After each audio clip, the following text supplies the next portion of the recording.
nta nubwo byari ibintu bigoye bro, njye namubwiye ati tugirana amasezerano, niba njye nishyuye na video njye bijya bivuga ngo nishyuye na video ariko nzayikuramo ibi.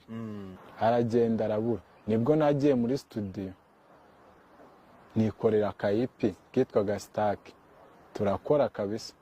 ndikorera akayipi n'ibiki, twese nta numwe akivugisha yumva ko turi snitch, twese tugendana ari we wenyine ugenda wenyine.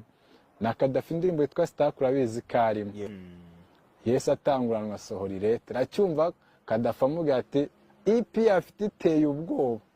atarana kwica afite EP iteye ubwoba, ati iretire yarayisohotse iryo joro ko bagusezereye, ati ngo yaseze, ngo nje naseze, bavuga ko we wasezeye, ngo yaseze, ngo kwa ko ngo ngashaka gutangira kwikorana, ngo bitewe nuko yabonaga ngo ubushobozi bwacu budahari, urugamba rwo kwangisha abantu baratangiye baba batangiye gukira inkuru.